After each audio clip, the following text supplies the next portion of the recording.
வரஹ்மத்துல்லாஹி வபரகாத்துஹு. அல்ஹம்துலில்லாஹி ரப்பில் ஆலமீன் வல் ஆகிபத்து லில் முத்தகீன் வஸ்ஸலாத்து வஸ்ஸலாமு அலா சய்யிதினா முஹம்மதின் வ அலா ஆலிஹி வ ஸஹ்பிஹி அஜ்மஈன். அம்மா பஅத். قال الله تعالى وعلم آدم الأسماء كلها ثم عرضهم على الملائكة فقال أنبئوني بأسماء هؤلاء إن كنتم صادقين. அல்லாஹ்வின் நல்லடியார்களே, இன்றைய காலகட்டத்தில் வீட்டிற்கு ஒரு ஆலிமா தேவை. ஒரு மனிதனுக்கு எந்த அளவுக்கு உண்ண உணவும் குடிக்க நீரும் தேவைப்படுகின்றதோ அதனை விட அதிகமாக அல்லாஹுடைய தீன் தேவை, அவனுடைய மார்க்க கல்வி தேவை, அவனுடைய ஹலால் ஹராம் சட்டம் தேவை. ஏனென்றால் அவன் உண்ணும் உணவோ குடிக்கும் நீரோ ஒரு நாளைக்கு 1-3 முறை மட்டும்தான் அவனுக்கு பயன்படுகின்றது. ஆனால் அவன் மூச்சு விடும் ஒவ்வொரு நேரத்திற்கும் அல்லாஹுடைய மார்க்கம் தேவை.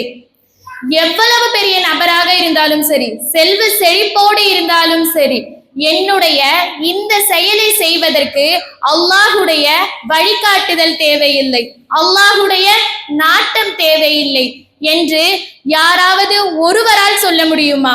யாராலையும் சொல்ல முடியாது. ஏனென்றால் அல்லாஹ் நாடாமல் ஒரு இலை கூட உதிர்வதில்லை. லா ஹவுலா வலா குவத்த இல்லா பில்லா. அல்லாஹுவின் நாட்டம் இல்லாமல் என்னால் எனக்கே நன்மையோ தீமையோ செய்ய முடியாது. அல்லாஹுவை பயப்பட வேண்டும், அவனுடைய சிஃபத்தை பயப்பட வேண்டும், அல்லாஹுவின் ஹலால் ஹராம் சட்டத்தை அறிய வேண்டும். அப்பொழுதுதான் அல்லாஹுவின் மீது முழுமையான பயம் ஏற்படும். இதனைத்தான் அல்லாஹ் குர்ஆனிலே இன்னமா யக்ஷல்லாஹ இபாதிஹில் உலமா, நிச்சயமாக அல்லாஹுவிற்கு பயப்படுபவர்கள் எல்லாம் அல்லாஹுடைய அடியார்களில் கல்விமான்கள் தான் என்றான்.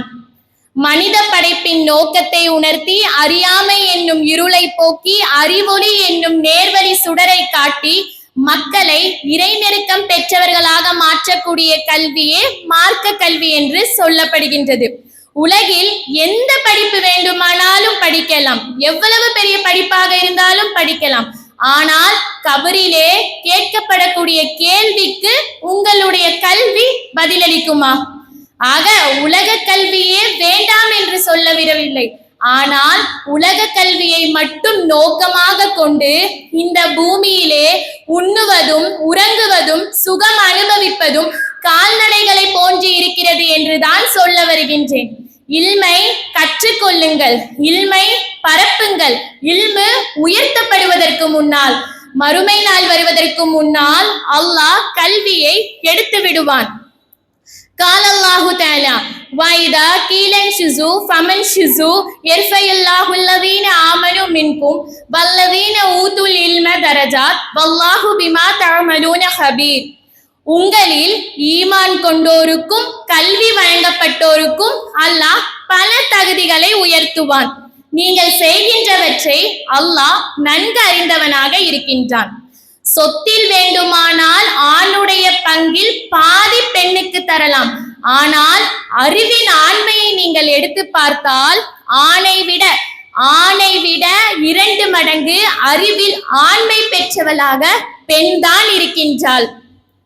நீங்கள் ஒரு பெண்ணுக்கு கல்வி கற்றுக் கொடுத்தால், ஒரு மனிதனுக்கு, ஒரு ஆணுக்கு கல்வி கற்றுக் கொடுத்தால் ஒரு தனிப்பட்ட மனிதனுக்கு கற்றுக் கொடுத்ததை போன்று.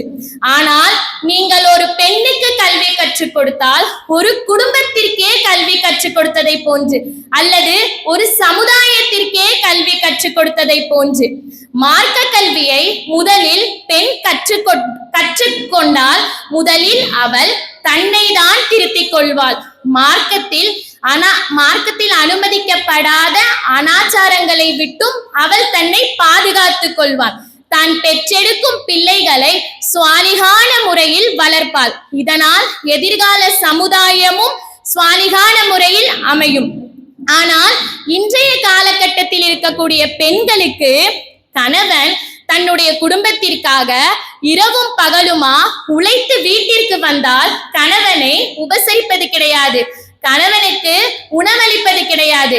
மாறாக இன்ஸ்டாகிராமில் ரீல்ஸும் யூடியூபில் ஷார்ட்ஸும் பார்த்து கொண்டு இருங்க வர என்று பொறுமையாக சொல்கின்றாள். ஆனால் அல்லாஹ் சொல்லியதாக நபி ஸல்லல்லாஹு அலைஹி வஸல்லம் அவர்கள் கூறினார்கள், கணவனுடைய பொருத்தத்தில் தான் பெண்ணுக்கு சொர்க்கம் இருக்கிறது என்றார்கள். இந்த மார்க்கத்தில் இருக்கக்கூடிய விஷயத்தை அந்த பெண்ணுக்கு யாராவது எத்தி வைத்திருந்தால் அவள் கணவனுக்கு மரியாதை தந்திருப்பாள். இன்றைக்கு இருக்கக்கூடிய இளம் தலைமுறைகளுக்கு குழந்தை வளர்ப்பு பற்றி தெரிவது கிடையாது. குடும்பத்தில் உறவுகளை எப்படி பேணுவது என்பது தெரிவது கிடையாது. அயலவர்களுடனான உறவுகள் தெரிவது கிடையாது. அந்நிய ஆண்களுடனான உறவுகள் தெரியாது. இந்த உறவுகளை எல்லாம் இஸ்லாத்தில் எவ்வாறு அனுமதிக்க வேண்டும் என்று சொல்லினார்களோ அதனை பற்றிய மார்க்க அறிவு அவர்களிடம் இல்லை. இப்பொழுது பெண்களுக்கு குரானை பார்த்து பிழை இல்லாமல் சரளமாக ஓதுவது தெரியவில்லை.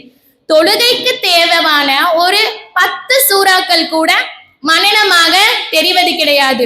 ஒழுவுடைய சட்டங்கள் தெரிவது கிடையாது. ஏன் தொழுகையே ஒழுங்காக உரிய நேரத்தில் தொழுகுவது கிடையாது. சில பேர் தொழுகையே தொழுகுவது கிடையாது. சிலர் 10வது முடித்த பிறகு அல்லது 12வது முடித்த பிறகு திருமணம் வைத்து விடுகின்றனர்.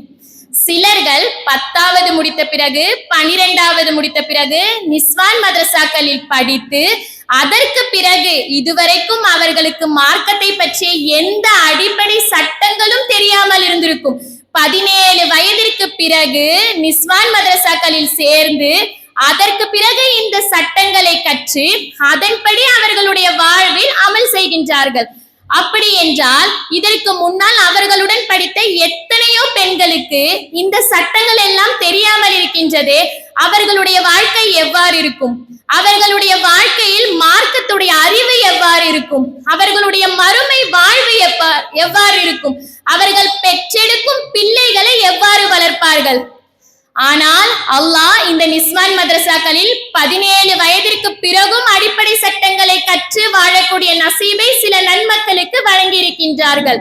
சிலருக்கோ குளிப்பின் கடமை தெரிவது கிடையாது. பெருந்தொடக்கான ஹைல் நிஃபாஸ் போன்ற காலங்களில் குரானை தொடலாமா? தொடக்கூடாது. ஆனால் சில வஹாபிகள் பெருந்தொடக்குள்ள காலத்தில் குரான் வெறும் காகிதம் தான், அதனை எல்லாம் தொட்டு ஓதலாம் என்று அந்த மக்களுக்கு சொல்லிக் கொடுக்கின்றார்கள். அவர்களுடைய மனதோ மார்க்கத்தை பற்றிய எந்த அறிவும் இல்லாமல் காலியாக இருக்கின்றது. அதிலே வஹாபிகள் எதனையெல்லாம் மார்க்கம் என்று போடுகின்றார்களோ அந்த விதைதான் அவர்களுடைய மனதில் வளர்ந்து கொண்டிருக்கின்றது. அதனைத்தான் அவர்கள் மார்க்கம் என்று நம்பிக்கொண்டிருக்கின்றார்கள். ஆனால் வஹாபிகள் போட்டதோ முள் விதை, அவர்களுடைய மனதில் வளர்ந்ததோ முள் செடி. அது அவர்களுடைய வாழ்க்கைக்கு எந்த பயனும் அளிக்காது, பாதிப்பை தான் தரும். அவர்களே சொல்கின்றார்கள் மாத தீட்டுள்ள பெண்கள் என்று. அப்படி தூய்மையான பெண்கள் இல்லாதவர்கள் எப்படி அல்லாஹுடைய பரிசுத்தமான கலாம் ஷெரீஃபாகிய குரானை தொடலாம்? அல்லாஹ் குரானிலே லா யமஸ்ஸுஹு இல்லல் முத்தஹ்ஹருன், தூய்மையானவர்களை தவிர வேறு ஒருவரும் குரானை தொடமாட்டார்கள் என்றான். இன்னும் அல்லாஹ் குரானிலே ஃபி சூஃபின் முக்கர்ரமத்தின் மர்ஃபூவத்தின் முத்தஹ்ஹரா, மண்ணுலகில் உள்ள குரான் மிகவும் பரிசுத்தம் வாய்ந்தது என்று அல்லாஹ் குரானிலே கூறுகின்றான். இன்னும் பரிசுத்தமான உயர்வான தூய்மையான ஏடுகளிலான் ஆனது என்றும் அல்லாஹ் குரானிலே கூறுகின்றான். அல்லாஹுடைய இப்படிப்பட்ட பரிசுத்தமான கலாம் ஷெரீஃபை பெருந்தொடக்குள்ள பெண்கள் தொட்டு ஓதுவது எவ்வளவு பெரிய பாவத்தை தரும். இதனை போன்று பல்வேறு மார்க்கத்தின் அடிப்படை சட்டங்கள் பெண்களுக்கு தெரிவது கிடையாது. இதே அவர்களுடைய வீட்டில் ஒரு ஆலிமா இருந்திருந்தால் கண்டிப்பாக அவள் அவர்களை திருத்திருப்பாள். ஒரு பெண் ஆலிமாவாக இருந்தால் அவளுடன் பிறந்தவர்களையும் புகுந்த வீட்டையும் கணவருடன் பிறந்தவர்களும் என்று ஒரு சமுதாயத்தையே திருத்தும் பொறுப்பு அவளுக்கு வந்துவிடும். ஆனால் ஒரு ஆண் கல்வி கற்றால் அது அவனுக்கு மட்டும்தான் பிரயோஜனம் அளிக்கும். பெண் தான் எல்லா விதத்திலும் உயர்ந்தவளாக இருக்கின்றாள். குரான் அருளப்பட்ட காலம் நம் அனைவருக்கும் தெரியும். அப்பொழுது இருந்த மக்கள் எந்த அளவுக்கு ஷிர்கில் மூழ்கி இருந்தார்கள். கற்களை மட்டுமல்ல, கண்ணில் பார்ப்பதை எல்லாம் கடவுள் என்று வணங்கிக் கொண்டிருந்தார்கள். சின்ன சின்ன பிரச்சனைகளுக்கெல்லாம் காலம் காலமாக சண்டை போட்டுக் கொண்டிருந்தார்கள். நூற்றுக்கணக்கான சிலைகளை கஅபாவிற்குள்ளேயே வைத்திருந்தார்கள். கஅபாவை நிர்வாணமாக தவாப் செய்யும் அளவிற்கு வெட்கமே இல்லாத மனிதர்களாக இருந்தார்கள். பெண் குழந்தைகளை உயிருடன் புதைத்து வந்தார்கள். நிறத்தை கொண்டும் குணத்தை கொண்டும் கோத்திரத்தை கொண்டும் குலத்தை கொண்டும் பெருமை அடித்து திரிந்து கொண்டிருந்த காலகட்டம் அது. அப்பொழுதுதான் அல்லாஹ் குர்ஆனை இறக்கினான். நபி ஸல்லல்லாஹு அலைஹி வஸல்லம் அவர்களுக்கு நபித்துவத்தை வழங்கினான். அல்லாஹ் அதனுடைய முதல் வசனத்தில் ஒற்றுமையை பற்றி சொல்லியிருக்கலாம், ஒழுக்கத்தை பற்றி சொல்லியிருக்கலாம், சகோதரத்துவத்தை பற்றி சொல்லியிருக்கலாம், பெண் பிள்ளைகளின் சிறப்பை பற்றி சொல்லியிருக்கலாம், இணை வைப்பது கூடாது என்று சொல்லியிருக்கலாம். ஆனால் அல்லாஹ் சொன்னது இக்ரா, நீ படி. இதனை மட்டும் தான் அல்லாஹ் முதல் வசனத்தில் சொன்னான். அப்படி என்றால் மார்க்க கல்வி வந்துவிட்டால், மார்க்க அறிவு வந்துவிட்டால் அனைத்தும் வந்துவிடும் என்ற அர்த்தம். அல்லாஹ் குர்ஆனிலே இக்ரா, நீ படி என்கின்றான். குர்ஆனை ஓதினால் உங்களுக்கு தேவையான அனைத்தும் கிடைக்கும், உங்களுக்கு தேவையில்லாத அனைத்தும் விலகும் என்று அல்லாஹ் இந்த உலகத்திற்கே சொல்லி காட்டியிருக்கின்றான். அப்படிப்பட்ட மார்க்க கல்வியை ஒவ்வொரு வீட்டில் உள்ள ஒவ்வொரு பெண்களுமே கற்று அதனுடைய பயனை இந்த உலகத்திற்கு தர வேண்டாமா? பெற்றோர்களே, உங்களுடைய வீட்டில் இருக்கக்கூடிய ஒவ்வொரு பெண் மக்களையும் நிஸ்வான் மதரசாக்களில் சேருங்கள். அவர்களை ஆலிமாக்களாக உருவாக்குங்கள். ஆலிமாக்களின் பெற்றோர்களாக நீங்கள் கண்ணியத்துடன் இருங்கள். அவர்களை நபிமார்களின் வாரிசுகள் என்ற சிறப்பை பெறட்டும். அவர்கள் இவ்வுலகிற்கும் சரி மறுமைக்கும் சரி உங்கள் அனைவரையும் கண்ணியம் மிகுந்தவர்களாக ஆக்குவார்கள். மார்க்கம் எப்படி அனுமதித்ததோ அப்படி வாழ்ந்து அல்லாஹ்வுடைய பொருத்தம் பெற்று முழுமையான ஈமானுடன் அவர்களும் வளர்ந்து உங்களுக்கும் அந்தஸ்தை தந்து ஈருலகிலும் நம் அனைவரையும் அல்லாஹ் ஈடேற்றம் அடைய செய்வானாக. இங்கு நம் அனைவரும் ஒன்று கூடியதை போன்று நாளை மறுமையிலே சொர்க்கத்தில் உயர்ந்த சொர்க்கமான ஜன்னத்துல் ஃபிர்தௌஸிலும் நம் அனைவரையும் அல்லாஹ் ஒன்று கூட்டுவானாக. வாஹிர் தஹ்வானா அல்ஹம்துலில்லாஹி ரப்பில் ஆலமீன். அஸ்ஸலாமு அலைக்கும் வரஹ்மத்துல்லாஹி வபரகாத்துஹு.